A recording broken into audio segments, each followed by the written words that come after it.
Welcome to Listening Center today. We will be reading Beatrice Doesn't Want To by Laura Numroff and illustrated by Lynn Mussinger. Beatrice doesn't want to. Beatrice didn't like books. She didn't even like to read. More than that, she hated going to the library. But that's where her brother Henry had to take her 3 afternoons in a row. Henry had to look after Beatrice. He also had to write a report on dinosaurs. "Why don't you get some books from the shelf?" Henry suggested when they got to the library. "I don't want to," Beatrice said. "Can I hold some?" Beatrice asked. Henry gave her some books to hold. "They're too heavy," Beatrice wailed. "I really do give up," said Henry. "You're driving me crazy." "Please be," Henry begged her. "I've got to get this report done. It's due tomorrow."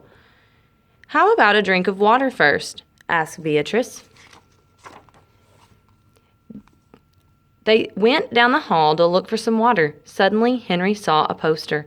"This is it," he thought. "The librarian will read, 'Albert Mouse has a brand new house at 4 o'clock today in the children's room.'" "Look at how many books there are," Henry said. "I don't want to," Beatrice repeated. "Then what do you want to do?" Henry asked her. "I want to watch you," said Beatrice. "But I have to work," said Henry. "I'll watch," said Beatrice. "I give up," said Henry. He worked on his report. Beatrice watched. Henry tried not to notice her. The second day, Beatrice didn't want to go back to the library. "You have to," said Henry. "But I don't want to," Beatrice told him. "But I have to work," Henry said. When they got there, Beatrice saw a big comfy chair. "I'll just sit here," she decided. "Okay," said Henry, "but don't move until I'm finished." Henry began to work on his report. All of a sudden, he felt someone tapping his shoulder. He turned around, and there was Beatrice. "I'm bored," she said. "I give up," said Henry. On the third day, Beatrice followed Henry around while he looked for more books. "Come on," said Henry. "I don't want to," answered Beatrice. "Too bad," shouted Henry. Before Beatrice knew it, she was in a room full of other children. Henry walked out just as she started to say, "I don't want." Beatrice sat down to wait for Henry. "Hello, my name is Miss Wanda," said the girl in the next chair. "This is the second time I've heard this story." "Big deal," said Beatrice. "Albert Mouse lived in the brand new house," the librarian began to read. She held the book up so everyone could see the pictures. Beatrice glared out the window.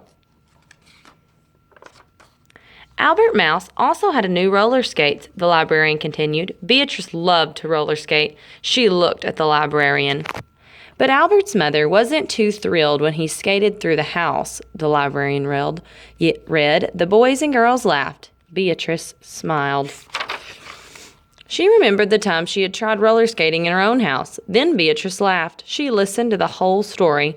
When the story was over, Beatrice went up to the librarian. "May I see that book, please?" she asked. "Of course," said the librarian. Beatrice sat down and looked at each picture over and over. Suddenly, she felt someone tapping her shoulder. "Time to go?" Henry whispered. Beatrice kept looking at the pictures. Henry stuck Beatrice's hat on her head. "We have to go home now," he said. Beatrice ignored him. "Come on, Bea," Henry said. "I don't want to," Beatrice said. For Listening Center today, guys, we will be drawing a picture of a time when maybe your parents had to work and you had to go somewhere that you did not want to. And again, you're going to draw a picture of a time that your parents maybe had to go to work and you had to go somewhere that you did not want to go.